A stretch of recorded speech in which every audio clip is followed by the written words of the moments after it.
You are listening to the Hiking Radio Network, where we talk the walk with shows by hikers, about hikers, for everybody.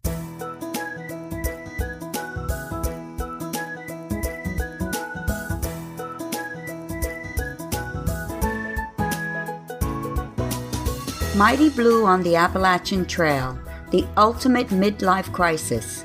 Join Steve and his guests every week as he staggers from Georgia to Maine.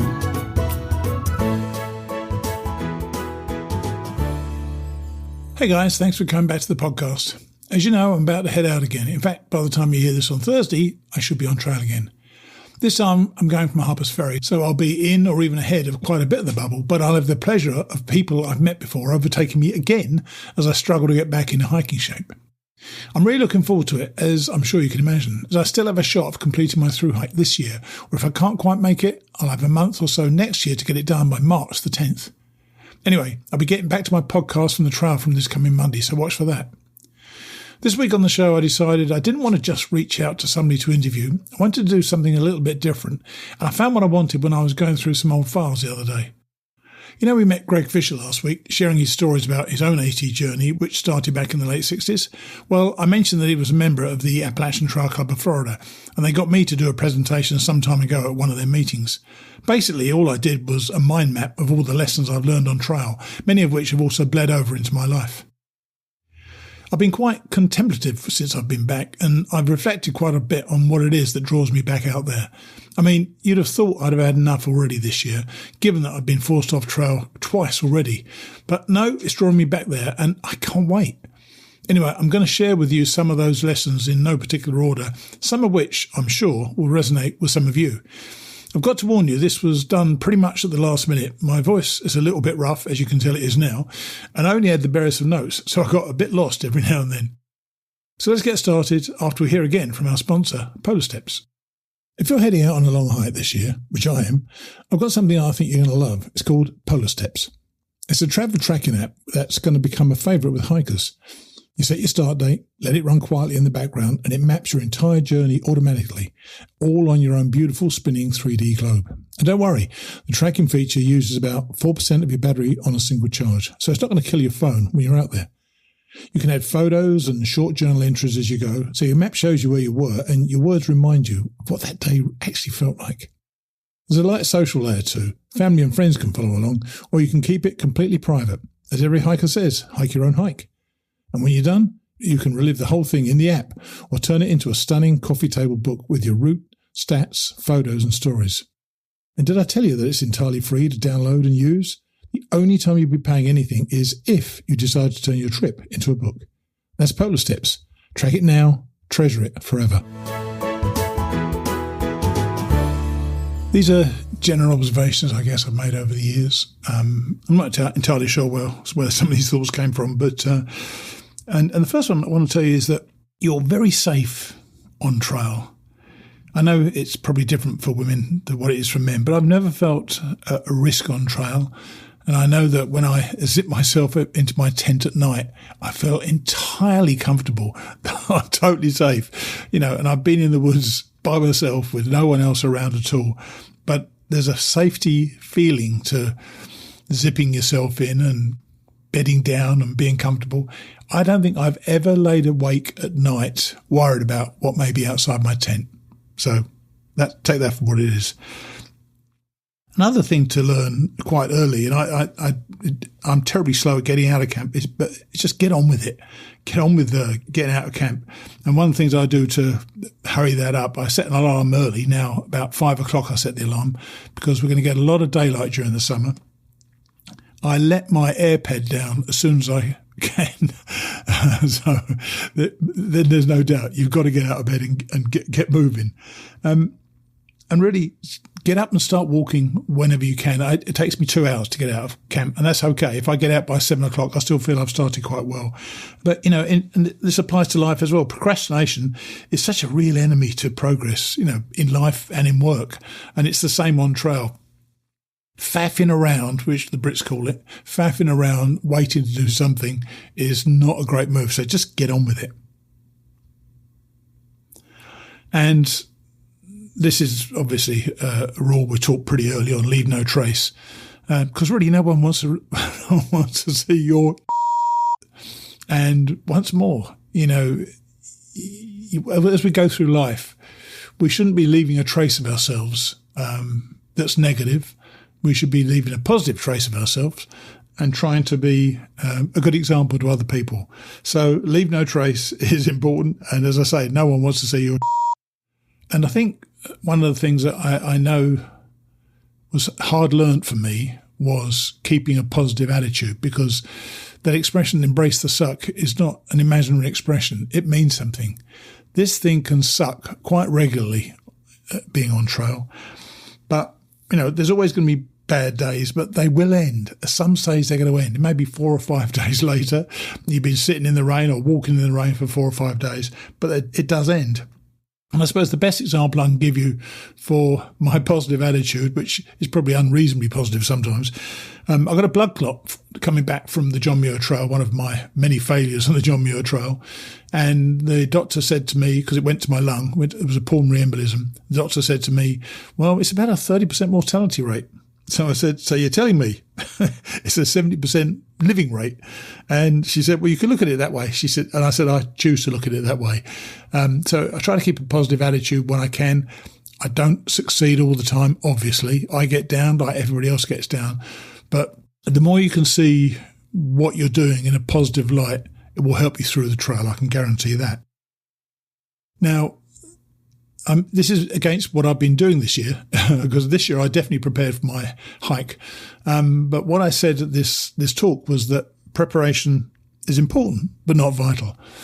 And there's different sorts of preparation you can do. You've got to make sure you've got the right gear. That's pretty obvious. And perhaps now I'm older, I should prepare a bit more in terms of my physicality.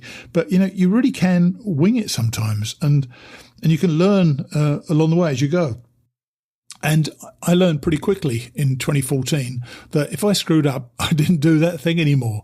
Because you find early on that if you do something wrong or do something badly, then it will come back and hit you. So try not doing that, then it won't come back and hit you again. So preparation is important, but it isn't absolutely vital. Although I must say, the older I get, I do feel that I need to prepare more for these things. And I think mainly I concentrate my preparation in taking the right stuff with me, but the physicality of it all, doing a few walks and making sure you understand how your pack's feeling on your back is pretty important as well. So I think I kind of changed my mind a little bit from that. Preparation is quite important the older you get, but as a youngster, I wouldn't have given a crap, to be honest with you.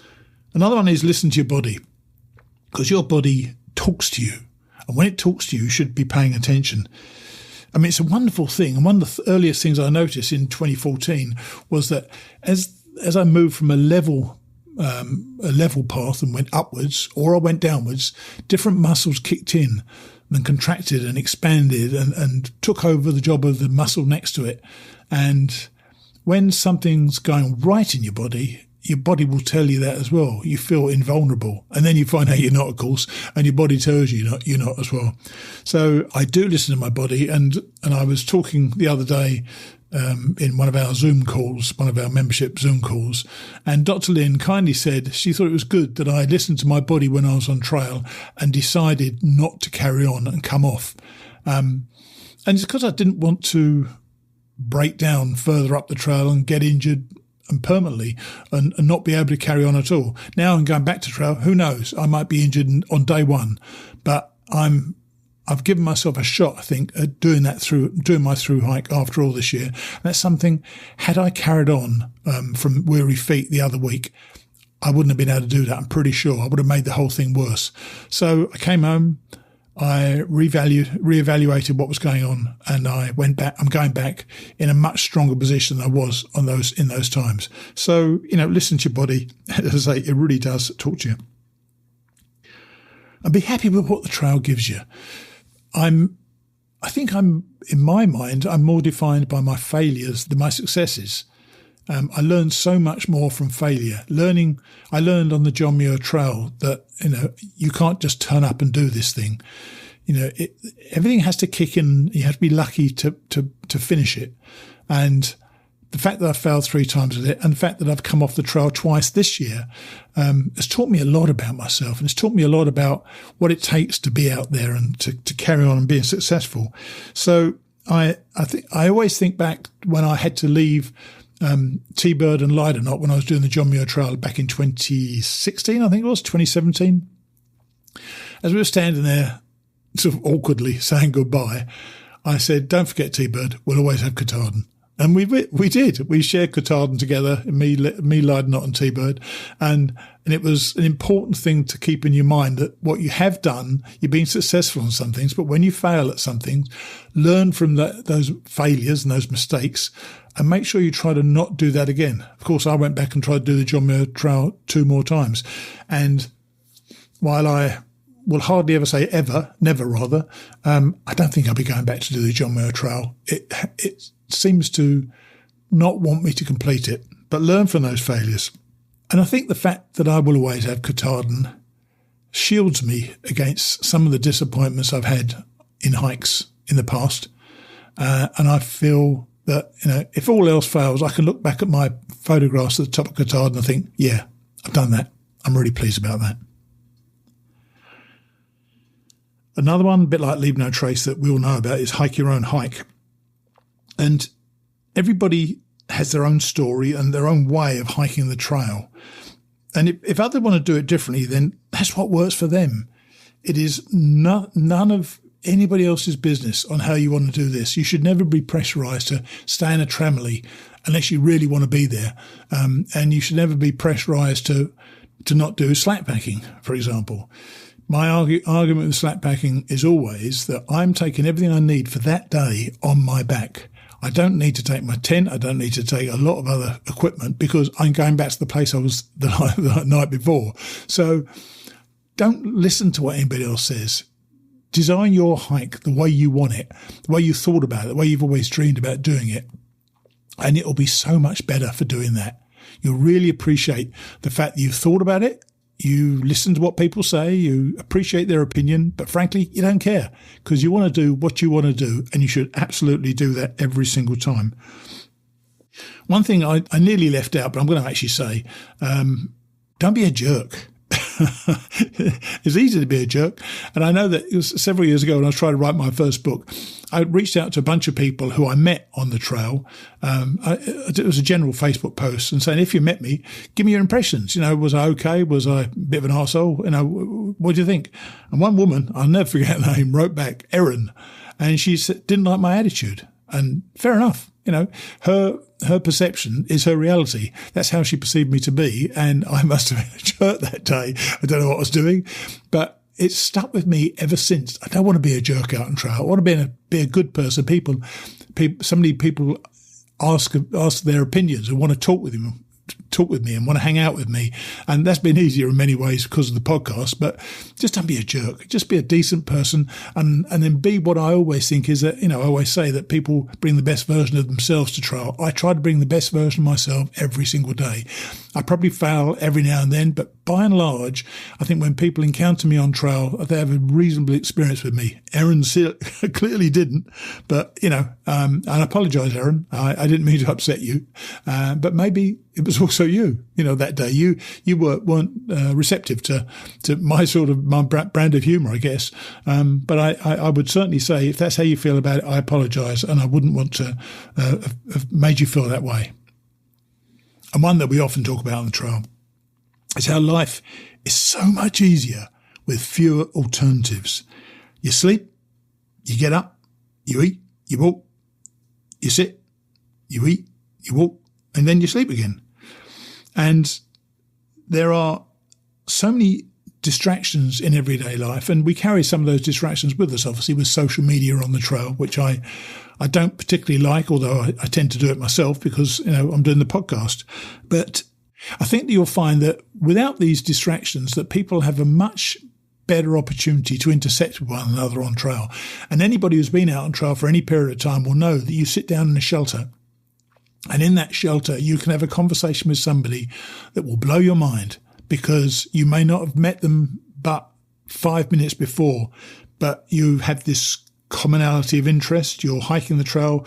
You're both however many miles you are into the trail. And there's nothing to distract you from having a one-on-one face-to-face conversation, using words and just having a moment with each other. And I love that part of the trail. Life is much more simple this way. When you get back to life, you can save the rest of your life to do the other things that distract you all the time. But when you're out on trail, try to stay in the moment on the trail. Living in the moment is not an easy thing to do when there are so many things taking you away from that moment. And that leads me on to, I guess, take the views when you have them.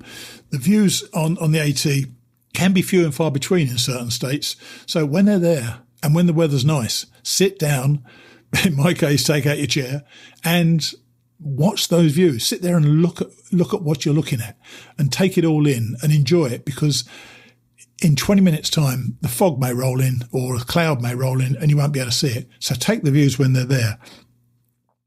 Another one, which seems obvious, I guess, but drink water whenever you can. It is never going to be bad for you. You know, we can all have Gatorade and all those various things we have in our system, but drinking water from a stream, for me anyway, drinking water from a stream, especially when it comes straight out the mountain, I still filter everything. Not everybody does, and I don't knock anybody for not filtering it, but I'm always going to filter it. But it's the most beautiful thing. It is so valuable on trail. There have been times when I haven't had enough water. I remember some time ago going down from what's now Kauai, the old Clinman's Dome, and realising I didn't have enough water to get to the shelter. I almost panicked. Fortunately, I remembered I had some candies in my fanny pack, and I had sucked on those candies till I got to the shelter, and I virtually sprinted down to the stream, and I filled up 2 litres of water and downed 2 litres before I then could calm myself down and just fill my bottle in the normal way for the rest of the evening. But I was so dehydrated. So any chance you get to get some water, stop at a stream, fill up your bottle, drink it as much as you can, then fill it up again and then move on. So you're camelling up and you're getting ready for the next step of your journey. Another one that really relates to regular life, on trail, you carry your life on your back. You dispense with unnecessary items. I've come back home. I think I've dropped 1 pound or 2 of weight in terms of things I'd taken with me. I'm not sure what it was that I had, but it's the same in life. The heavier your load in life, the tougher life can be as well. So I'm far less accumulating than I used to be. I don't buy as much stuff. I don't surround myself with as much stuff.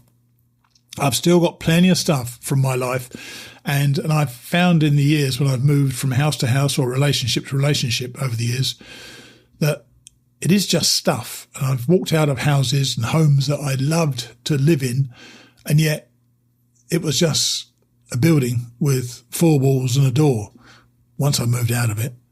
And decluttering your life is a useful thing that you learn on trail. You tend to only want to take with you what you absolutely need.